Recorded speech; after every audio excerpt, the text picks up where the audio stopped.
Welcome forward here. Today's adventure is the Intenders Handbook, the Intenders of the Highest Good, a guide to intention process, the conscious community brought to you by Tony Burrows.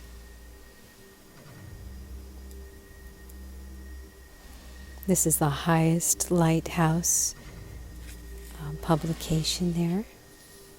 This is the 7th printing from March 2010.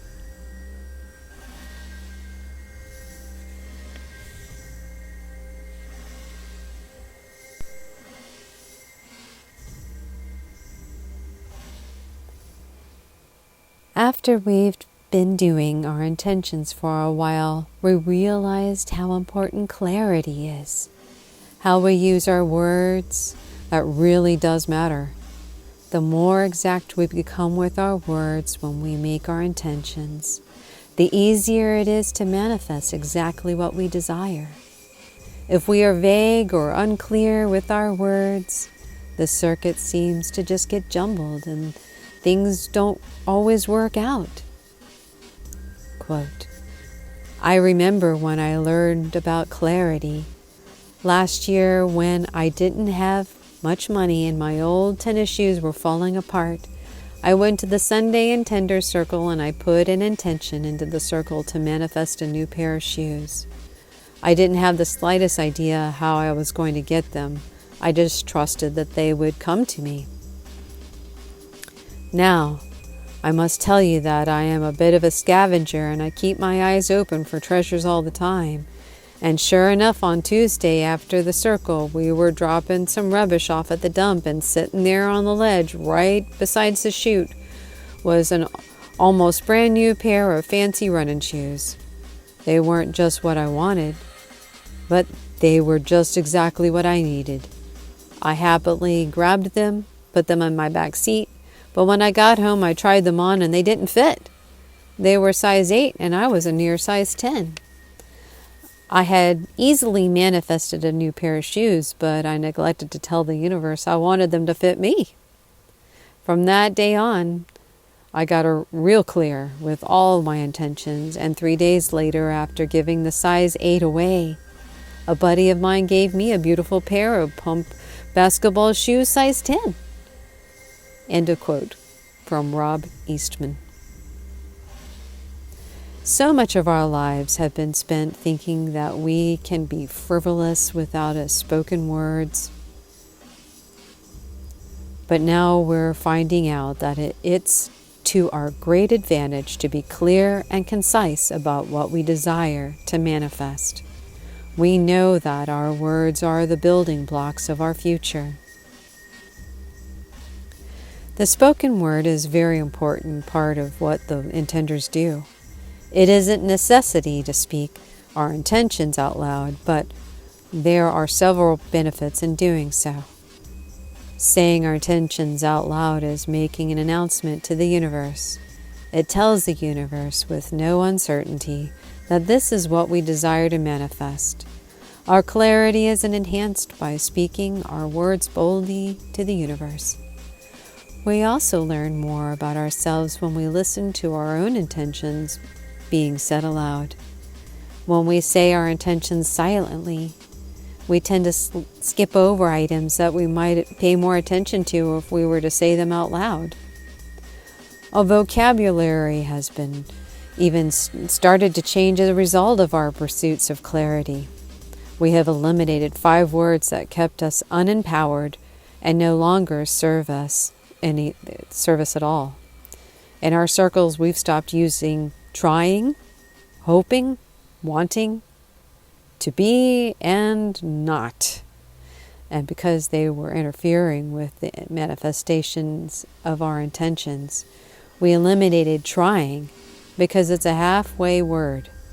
It provides a built-in excuse to be unsuccessful. If you've had a conversation with someone and you say, I'll meet you tomorrow morning at 11 o'clock, and their response is, I'll try. It isn't very reassuring. We've also dropped hoping from our vocabulary. When a word is hoping or a person is hoping, that something will happen. He or she is holding on to a little bit of doubt about whether their intention will really come true. If they replace hope with "I intend" and really trust in the intention process, then things will begin to change for them.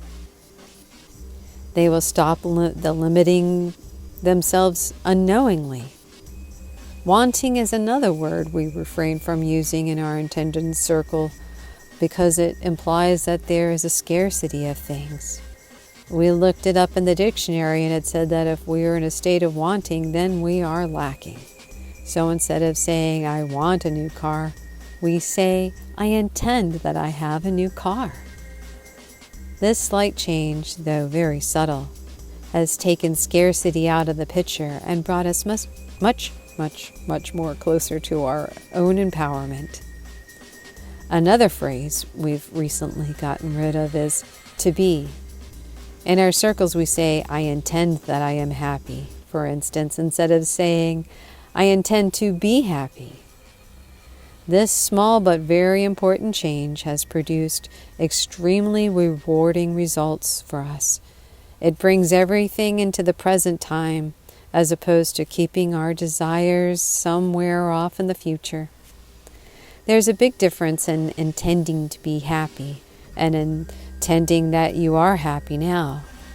By intending that you are happy now, you are seeing the end result from the beginning. Otherwise, you can intend to be happy, and the universe may follow your exact structure and instructions and keeps you in a state of readiness for a very long time waiting to be happy. If you don't rephrase your intentions, you could easily remain on the brink of your happiness indefinitely without ever quite reaching it. When you first begin to form your intentions into the words, it's always best to take a moment and create a very clear picture in your mind of what that you truly desire to manifest. To see in the picture acting as if it has already happened.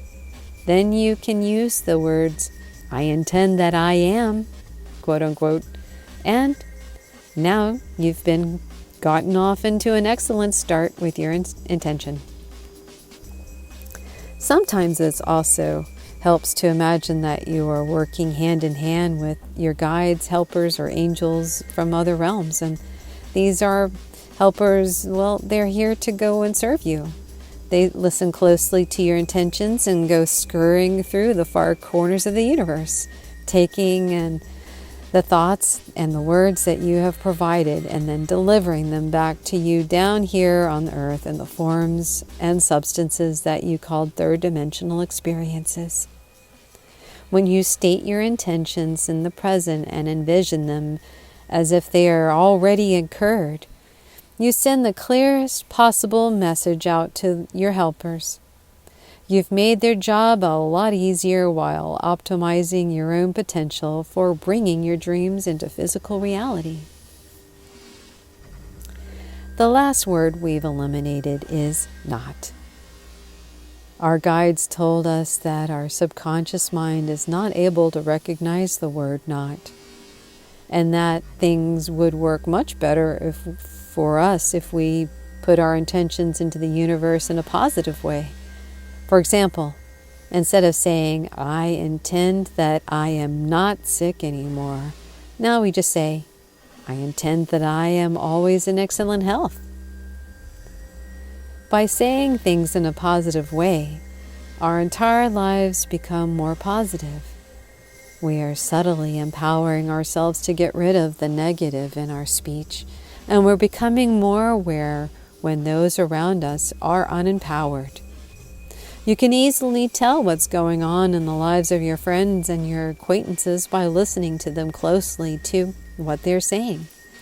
If they are using unempowered words, then they are most likely creating scarcity and limitations in their lives. You can help them to raise their level of consciousness by setting an example for them, and when they are receptive, by gently explaining to them how their words are limiting their experience. When you do this, everyone is uplifted, And this uplifted radiates outward into your community and into the world where you live in.